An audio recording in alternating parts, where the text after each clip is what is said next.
What is going on, you guys? It is your boy Matt Talk Sports, and I am here to predict and pick another full week of the NFL slate.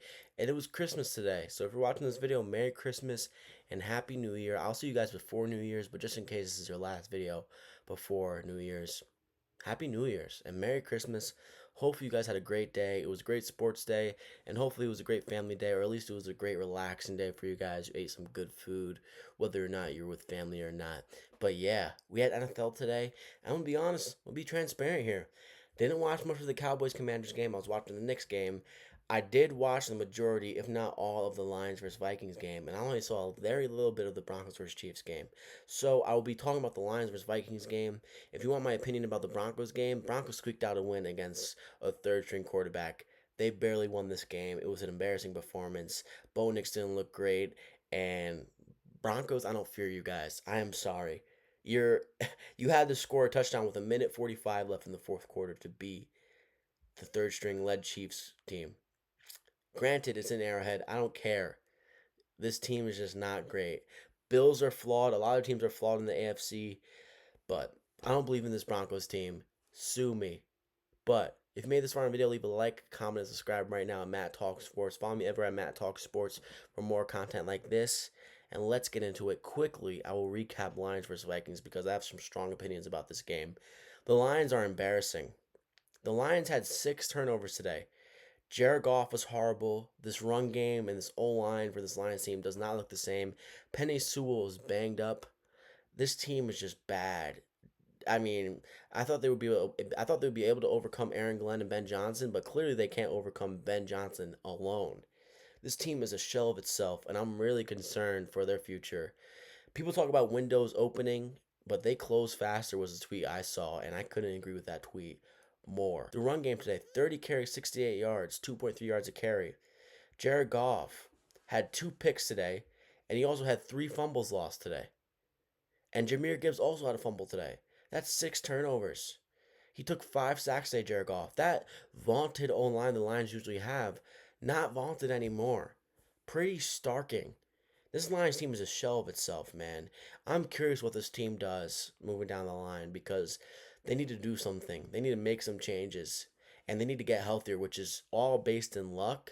But goddamn, they need to get healthy because this team can't stay healthy, and it's honestly a major detriment to this team. This was their last stand for the playoff hunt, and they couldn't stay alive. Their life was on the line here as a playoff team, as a playoff contender. They win out, Packers lose out, which is possible. They're in the playoffs. And instead, they don't show up to Minnesota. Minnesota has Max Brosmer starting today. The Lions defense showed up today. They sacked Brosmer 7 times today. And Jared Goff and the Lions let them down every goddamn time, turning the ball over 6 times. Just a really embarrassing performance. There was only 9 catches from this Vikings receiving core. Granted, the Vikings ran the ball pretty well, but really that's overinflated due to Jordan Addison with the 1 carry, 65-yard run. Vikings have a really good defense. They're greatly coached, but the Lions should be beating the Vikings. I don't care if it's in Minnesota. The Lions' season is on the line. Last chance, last stand, and the Lions fail to show up in Minnesota. And it's one of the most disheartening and confidence lacking performances I've seen all year.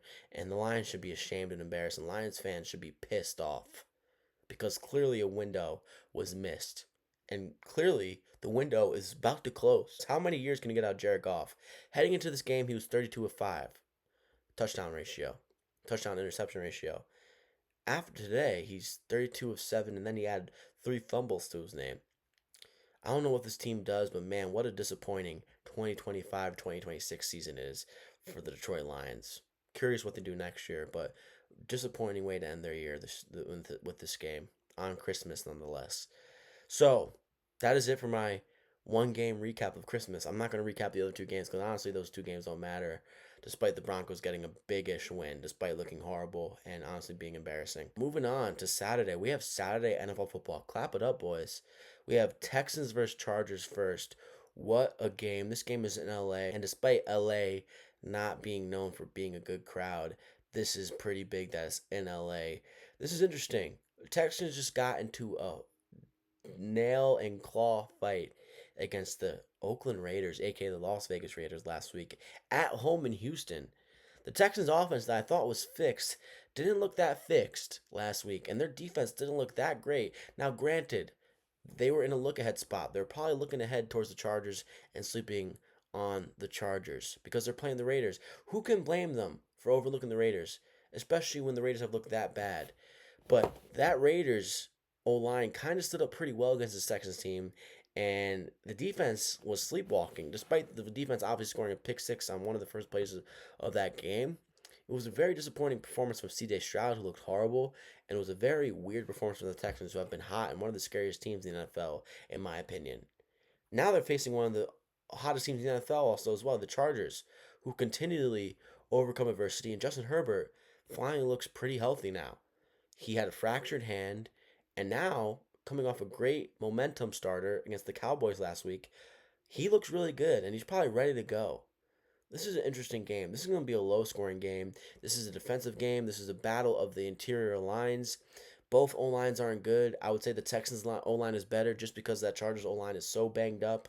But the Chargers didn't allow a sack last week. Granted, the Cowboys didn't have Quentin Williams, but that's pretty big. They're facing Danielle Hunter and Will Anderson Jr. this week. They're also facing Alshire at linebacker, and in the secondary, you know what the Texans have. But obviously, this is a massive step up for this banged up O line and the Chargers facing Danielle Hunter and Will Anderson.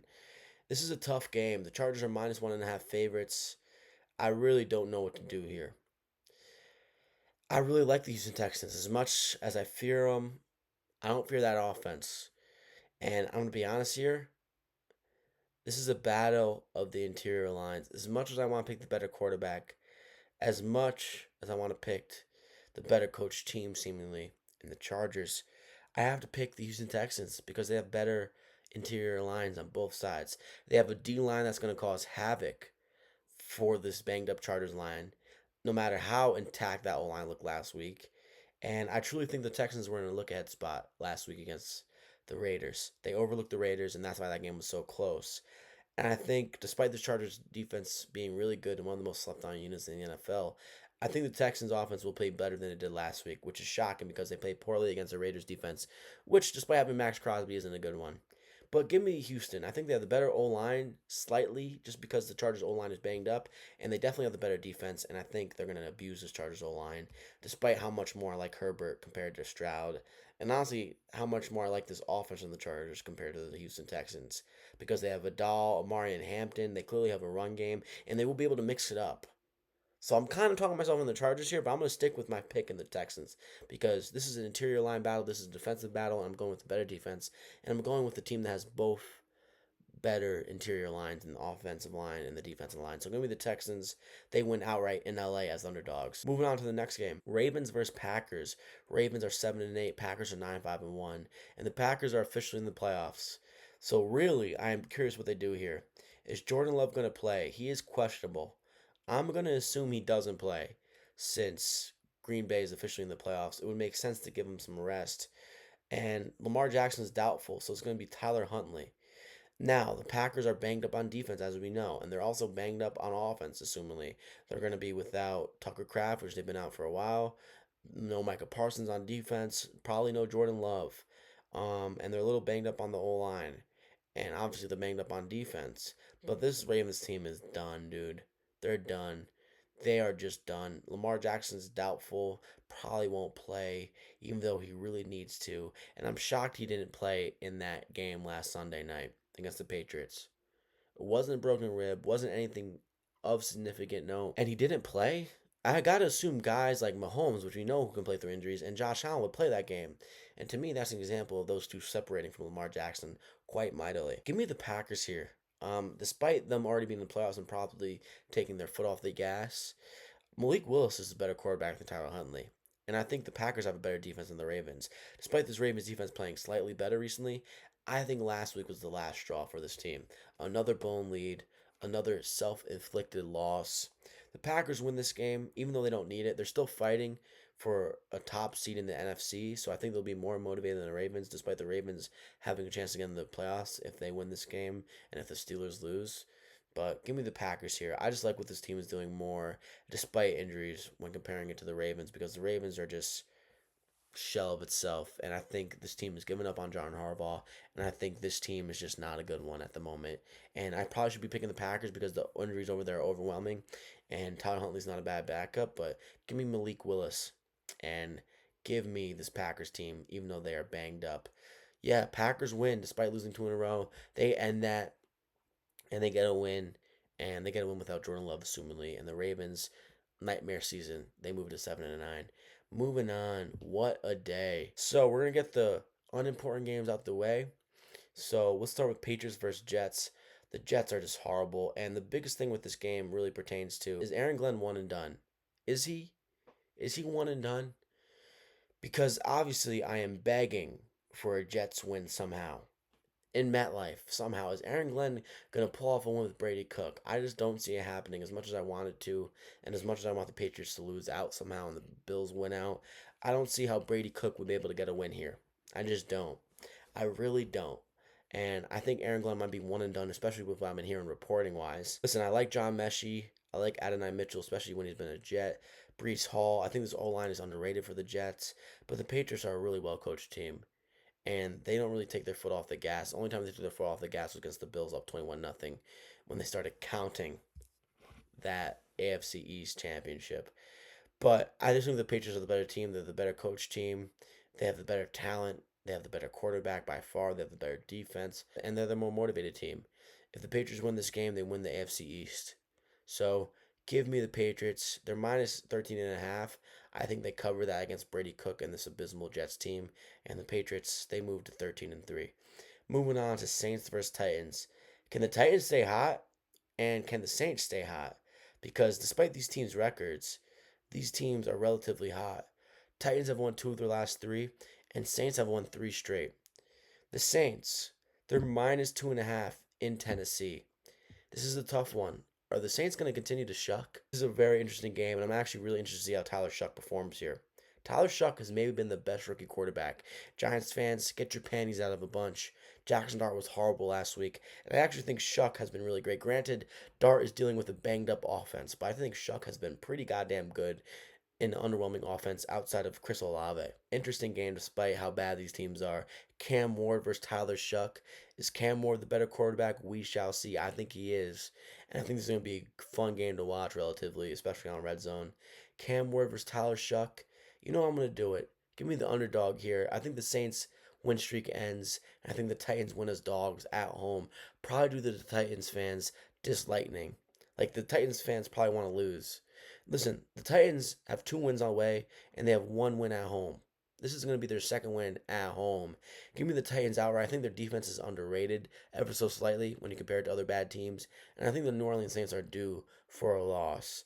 Despite the Saints team playing very motivated, I mean, they just are. Their veterans are speaking very motivationally, but I think this Titans team is low-key humming right now. Give me Jeffrey Simmons, Okonwu, Gunnar Helm, Tony Pollard, which this O-line has been blocking really well for, and Cam Ward. I think Cam Ward is starting to get in a groove.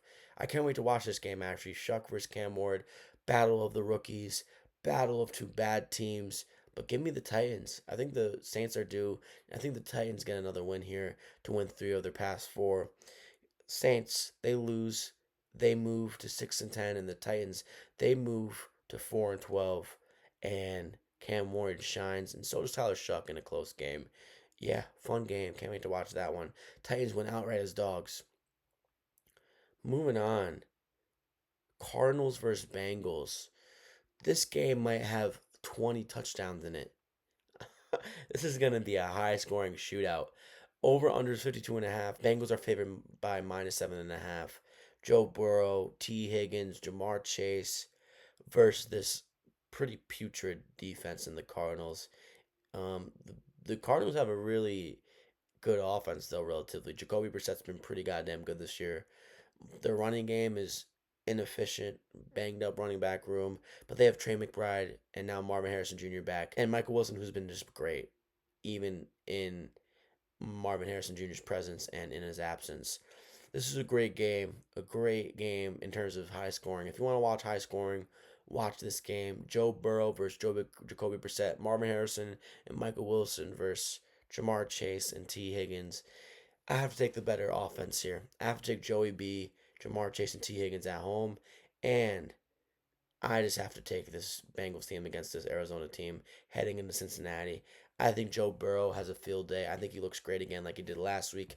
And I think this is a madhouse for the Bengals. I think the Bengals defense actually has been playing slightly better recently as well. This is going to be a shootout. It's probably going to be like a 35 to 28 score. Trey McBride, Marvin Harrison probably score.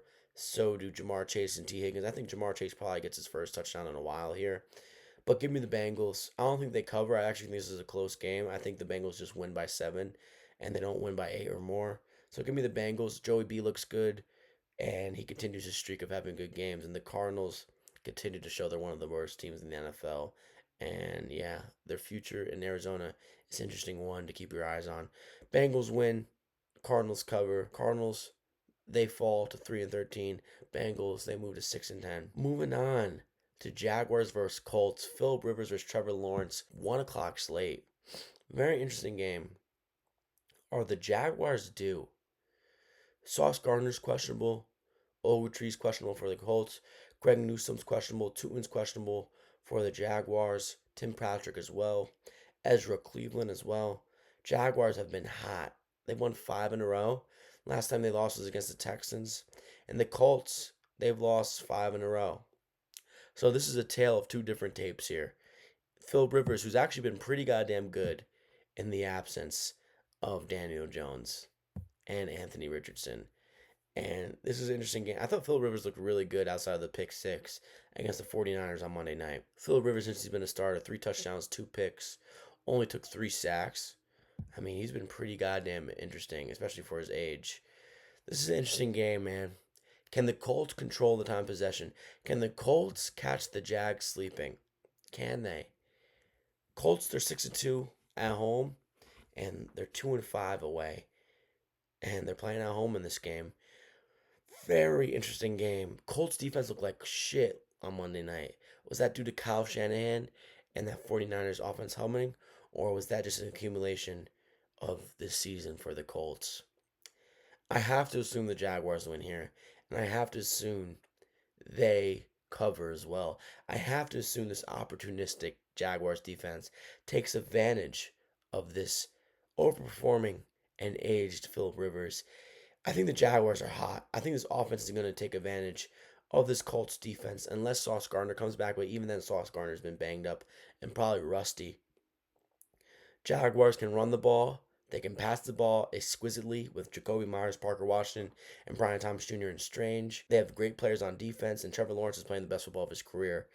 Give me the Jaguars. Trevor Lawrence stays hot. This Jaguars team stays hot. And the Colts continue on their nightmare end to their season after being one of the hottest teams in the NFL to start the year. Colts, I hope you guys win. I hope Phil Rivers somehow gets a win here, but I don't see it. Jaguars, they move to 12-4. Colts, they fall to 8-8, and the Jaguars cover in Indy, in the Dome. Moving on, Dolphins versus Buccaneers, and what a weird game. What a weird game. Do the Buccaneers deserve to be -6 over anyone? Listen, I know Quinn Ewers is starting, but this Bucs team has looked like a shell of itself. They've looked unrecognizable. I don't know how anyone can confidently lay the number on the Buccaneers. I don't. I think they should win this game. They are getting slightly healthier on offense, but Baker Mayfield has looked like a shell of himself and unrecognizable. I hate to overuse words here, but it's just the truth. This team has looked like dog shit, man. Just complete dog shit. Godwin is questionable. Worse is questionable. This team has looked like dog shit. And it's really hard for me to wrap my head around this team at the moment. I picked this team to go to the Super Bowl. They don't deserve to be -6 over anybody. I know Quentin Ewers is starting, but this Bucs defense isn't good. I have to do it here. As much as I don't like the Dolphins, they're 4-4 at home. Buccaneers, they're 4-4 away. Listen, I think the Bucs win because they need it more. And Quentin Ewers is a rookie quarterback thrusted into a precarious and not ideal spot. But give me the Bucs to win. Give me the Miami Dolphins to cover. This is most likely going to be a shootout. And I think the Miami Dolphins will be able to run the hell out of the ball on the Bucs if they stick to it. And I think the running of the ball will open up the passing game for Quentin Ewers to be able to expose it with Jalen Waddle and Darren Waller if he plays, and Malik Washington. This Bucs defense isn't good. Neither this Miami Dolphins defense. The run game on the Dolphins is really good. The Bucks have looked like a shell of themselves on offense, but I assume they're able to get back on track here. Bucks win. Dolphins cover. This is a close game, closer than you might realize. Bucks win because they needed more, but Dolphins cover because the Bucks aren't good. And the Bucks can easily lose this game, but I don't have the balls to pick it. Bucks win, Dolphins cover. Bucks they move to 8-8. Dolphins they fall to 6-10. Moving on to this game, Seattle Seahawks head into Carolina. This is an easy game for me to pick. Bryce Young has been really good as of late. 29 touchdowns, 9 interceptions on the year. Seattle coming off a great win off the Rams. They are on a mighty win streak. This team hasn't lost in a while. They haven't lost since the Rams on November 16th. This team has been humming. This is a really, really well built team. Their coaching is great, their defensive unit is great, and their offense is really talented. Offensive line is probably their biggest flaw, but I don't really see the Panthers having enough talent on the defensive side to exploit that. Kenneth Walker has been getting it going recently. JSN kind of been clamped up recently. He's going to have to face JC Horn this weekend. Ultimately, I think Bryce Young starts to see ghost against the Seattle Seahawks defense. And I think Sam Darnold plays a really good game in the 1 o'clock slate. I think the Seattle Seahawks dominate this game. They're better in all facets. They have the better coaching, better quarterback, better position groups on offense, and they have the better defense. So, give me the Seattle Seahawks. They beat the Panthers and they cover the -7 in Carolina. Carolina, they fall to 5-3 at home and to 8-8 overall. So next week will be a big game. And the Seahawks, they move to 7-1 away, and they move to be one of the best away teams in the NFL, if not the best. So Seattle, they move to 13-3. Carolina, they fall to 8-8, and Seattle dominates here in Carolina in the 1 o'clock slate. Moving on to the Steelers versus Browns game. Big game. Big game. Ravens win Saturday. Steelers lose Sunday. Division on the line in the last game of the week. But as much as I want to pick the Browns here, Browns are getting slightly healthier. There's no more Quinshawn Junkins, which limits this offense quite a bit, especially when facing the Steelers. The Steelers defense has been playing better. The run defense specifically, they did really good against Jahmyr Gibbs last week, and Derek Harmon is back, who is clearly a big pivotal piece of this defense. He's clearly a run stopper. He's clearly a guy who clogs up the holes. But I think without Quinshawn Junkins, you're kind of screwed here. Now, same could be said for the Steelers. DK Metcalf is suspended after last Sunday for pushing the fan on the sidelines. So the Browns are without Quinshawn Junkins, and the Steelers are without DK Metcalf for the final 2 games of the year. And TJ Watt is questionable. I assume he plays. This is an interesting game. A very, very interesting game. Who do I pick here? Shedeur Sanders or Aaron Rodgers? Who do I pick here? Mike Tomlin or Kevin Stefanski? As critical as I have been of Aaron Rodgers and Mike Tomlin, I have no other choice. Even without DK Metcalf, I have to pick. I just have to pick the Steelers. I think the wide receiving core isn't good without DK Metcalf, but I actually think it's not a bad one. Marquez Valdez Scantling, Calvin Austin Jr., 3 good tight ends in Jonnu Smith, Freiermuth, and Washington, Adam Thielen, Roman Wilson, Scotty Miller. I think the Steelers team should win. And I think Shedeur has a bad day. I don't think Shedeur is a good quarterback at all. People trying to say Shedeur had a good day against the Bills last week is just a flat out a lie. He was horrible. Cost them that game. The Browns should have won if Shedeur Sanders wasn't playing like a deer in headlights. And honestly, I think Myles Garrett gets his record-breaking sacks this week. But I think the Steelers win this game. I also think they cover -3. This is a trap game to make you pick the underdog, in my opinion. Steelers win this game in a low-scoring game. I just trust Aaron Rodgers and Mike Tomlin more. There's really not much I can say there besides that. I trust Aaron Rodgers and Mike Tomlin more, even without DK Metcalf on this offense. If TJ Watt is out for the Steelers team and potentially Jalen Ramsey, then that's a problem. But even then, I still pick the Steelers. Browns are not a good team, not a well-coached team. To me, Steelers cover the -3. They move to 10-6. They win the division, and the Browns, they fall to 3-13. Moving on. That was the final game of the 1 o'clock slate, and we're on to the 4 o'clock slate, and there's only 2 games. One is for the number 1 overall pick in the NFL draft between the Giants and Raiders, and the other is Bills versus Eagles. Now, you think I might do Bills versus Eagles first? No. I'm going to do Giants versus Raiders first because not much to say here. And who the hell is going to be watching this game except for Giants and Raiders fans?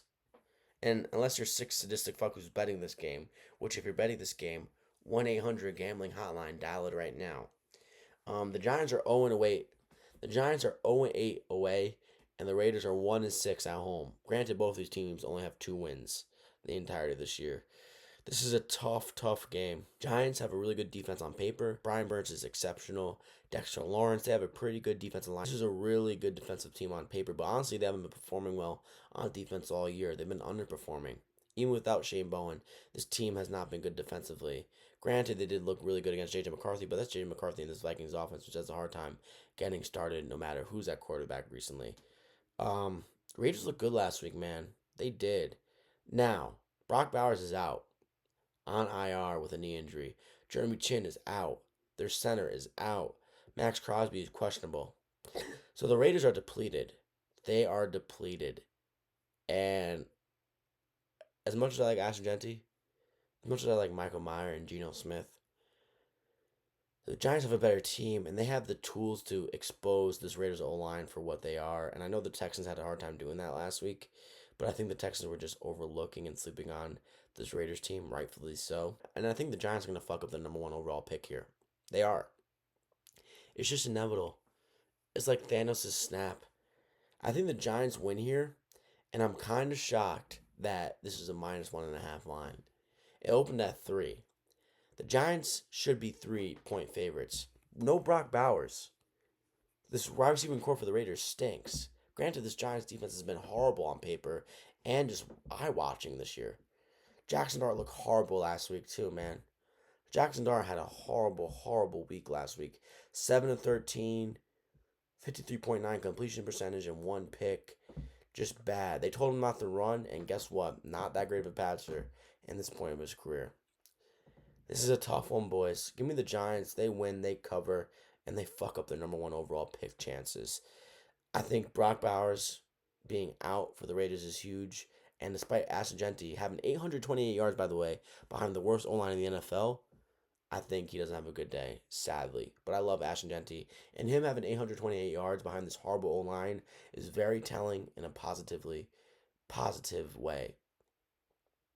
So, Giants win, they cover, and they fuck up the number 1 overall pick chances.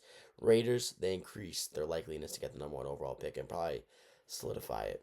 Moving on to the game of the day outside of 49ers and Bears, Eagles versus Bills. The Philadelphia Eagles travel into Buffalo. The Bills are 6-1 at home. Eagles are 5-3 away. This line opened up as -3 Bills. It's now down to -1.5 Bills. Interesting stuff. Josh Allen is heading into this game banged up. He just is. We have a playoff berth clinched. We do. But we are still fighting potentially for number 1 seed if things go our way. Which, who knows? They could if we are lucky and God is on our side this year. But I don't think that is likely. I just don't. As much as I want to say God is on our side this year, I don't think he is at this moment to get the 1 seed. But I still like our chances here. Despite us being outweighed in numerous spots, like listen, what the Eagles have, they can exploit us. I mean, just quite evidently so. They can exploit us. They have Saquon Barkley, who's been looking really good recently, like explicitly so. They have Lane Johnson returning. They have Jalen Carter returning. This team is getting healthier.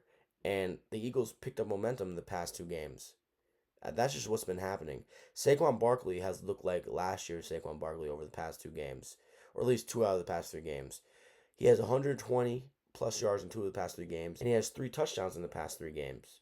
So they've been running the ball greatly recently. They just have been. A.J. Brown is questionable with a teeth injury, so he's playing. Landon Dickinson is questionable, so is Lane Johnson. I assume all of them play. Nakobe Dean questionable. I assume they play as well. Josh Allen's questionable as well. So is Joey Bosa, Poirier, Kincaid, Phillips. I assume all 4 of those dudes play. If Josh Allen doesn't play, honestly, the Bills lose. Because he is the fucking workhorse of this team and the showstopper. I just think Bills play the best they do in the biggest games of the season. And they prove this game that they are the best team in the AFC. Despite the flaws they have, despite the glaring holes they have in multiple spots on this team, whether it's on the wide receiving end on offense or whether it's on the defensive side pertaining to the run defense. This Bills team is a really great team when it matters the most, and this is a game that matters a lot, especially when you want to build momentum heading into the playoffs. Because next week, you're probably not going to be playing your players, unless the one seed is on the line, which I don't think it will be. I think the Bills win here as slight favorites, -1.5. Now, part of me thinks the Eagles should win this game. They should. They have a great one. They have a great run game that could exploit this Bills defense, the run defense, and they have two wide receivers in AJ Brown and Devontae Smith, and they have a really good tight end in Dallas Goedert that could really fuck up our secondary because of how much the secondary will be open due to how much our run defense is probably going to get slashed. So this is a predicament.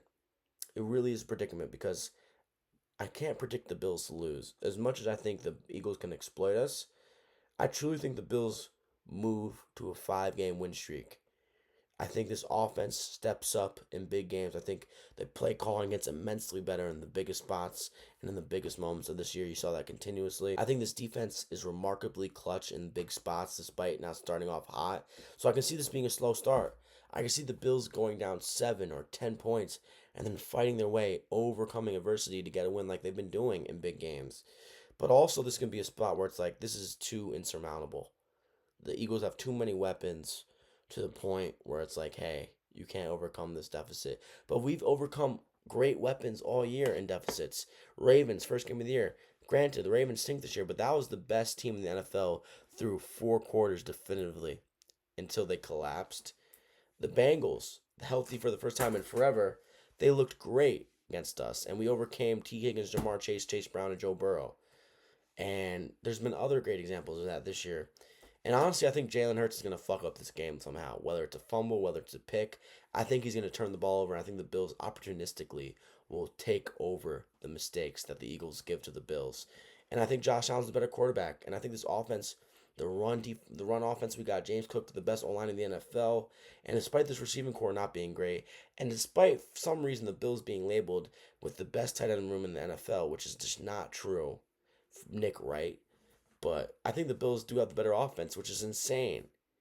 Because the Eagles have Saquon, A.J. Brown, and Devontae Smith. But with how the Eagles have been playing this year, I'm not putting too much stock into wins over the Raiders and the Commanders. And they honestly were in a close battle with the Commanders. And they might have been in a closer game, if Marcus Mariota didn't get injured in that game. So give me the Bills. I think the Bills show up in the biggest moments. I think the defense, despite being flawed and have glaring holes, this defense shows up in a lot of clutch ways, and they're going to show up in a lot of clutch ways here, and they're going to force the ball over from Jalen Hurts' hands. And I love this team, and they show up in the biggest moments, and they play great at home. This is a great game. I wish I was there on Sunday. I really do. Can't wait to watch this game. 4:25, only game on the TV. I will be dialed. I will be locked in, and I can't wait to watch this game, and I can't wait to be singing Mr. Brightside at the end of it. Give me Josh Allen. Give me James Cook. Give me the best O-line in the NFL, and give me one of the most clutch defenses in the NFL, even if the statistics don't show it. Let's go, Buffalo. Let's go, Bills Mafia. Give us a Merry fucking Christmas with this victory. Let's go, Bills. Bills Mafia. Eagles, they're going to exploit us in some ways because they have the weapons to do so. But ultimately, the Bills overcome adversity. They overcome tough times, and they will get the W here. Let's go, Bills. Bills Mafia, get ready. Strap yourselves in. It's going to be a stressful game, but guess what? We're going to come out on top and prove to everyone we're the best team in the AFC, and we are to be reckoned with in the playoffs. This is the game that's going to spry us and spring us into momentum-shifting playoff greatness this year. Let's go, Bills. Josh Allen, best O-line in the NFL. James Cook, Sean McDermott, clutch defense despite the statistics not backing it up. Let's go. They win this game. Bills, they cover, they win, and if they go down, double. Take them. Put the house on them if they go down, because this team is a team that never gives up no matter what the score is. They don't give up until the fat lady sings, boy. So Bills, they win in Buffalo. They move to 7-1 at home, and the Eagles show us who they really are. I'm not putting too much stock into Commanders and Raiders victory. I'm sorry. Just not. Give me the Bills. Moving on to the last game of the Sunday slate. Bears versus 49ers. What a game. Ben Johnson versus Kyle Shanahan. Dennis Allen versus Robert Saleh. Caleb Williams versus Brock Purdy. Swift and Monungai versus Christian McCaffrey. DJ Moore versus Christian McCaffrey, Kittle, Jawan Jennings, Pearsall. What a game this is. Sunday Night Football. Big game for a lot of different reasons. For NFC standing implications, just a really fun game and a game that is going to be awesome to end the day. Oh man, I'm going to have fun with this game. And honestly, dude, this might be a square pick. It really might be. But I'm not putting too much stock into that 49ers victory over the Colts this past Monday. Listen, granted, 49ers look great. Brock Purdy looked exceptional against the Colts defense that shut down the Seahawks offense the week prior. I think this Bears team is really good. And I'm going to say right now, this might be a bad take, all said and done. I would not be surprised if the Bears made the Super Bowl. They just have a vibe to them. And a lot of people are just saying the Rams are going to win the NFC easily. Which, would I be surprised if they do? Absolutely not. But in my opinion, this Bears team has vibes and it has some brilliant coaching. Now, is what they're doing sustainable? It's been proven to be. At least defensively. Like, they're still consistently one of the best defenses in the NFL, especially when it pertains to making the other offense opposing them fuck up and turn the ball over. And honestly, I like the diversity in play calling on this offensive side, and I like the diversity of weapons they have. Caleb Williams, was that the career turning play to end that game against the Packers? That deep ball, gutsy play call, and a great execution of it. Was that the turning point for you being an elite quarterback in the NFL?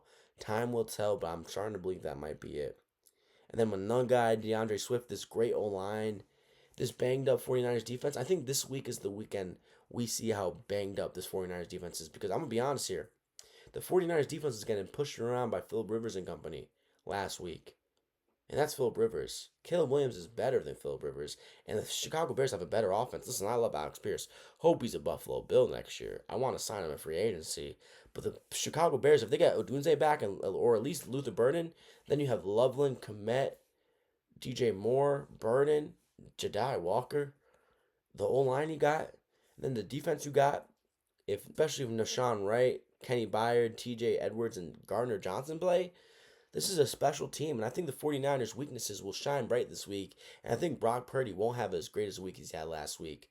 I think the Bears turn over this 49ers offense, and I think the 49ers come back down to earth, and I think the Bears go into 49er country and win, and they move to 12-4.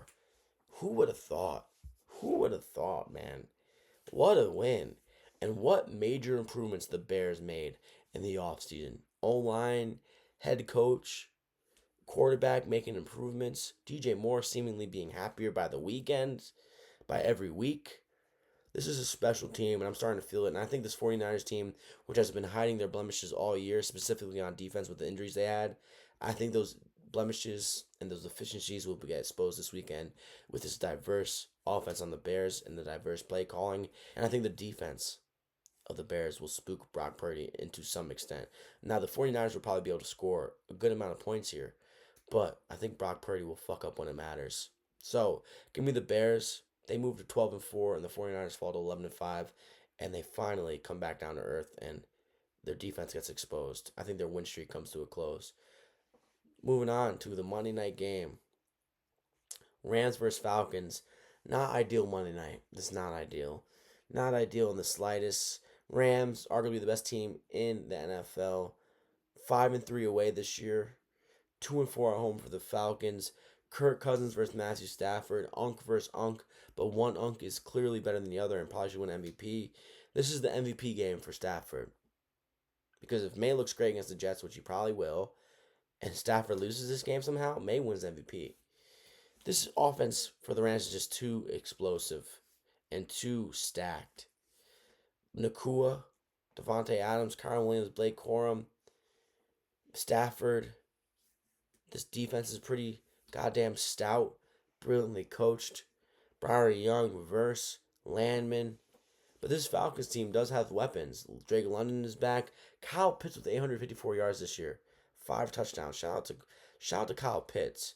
One thing I will say about this game, The Rams' O-line is banged up coming into this game, and I generally think James Pierce and Jalen Walker are terrific football players.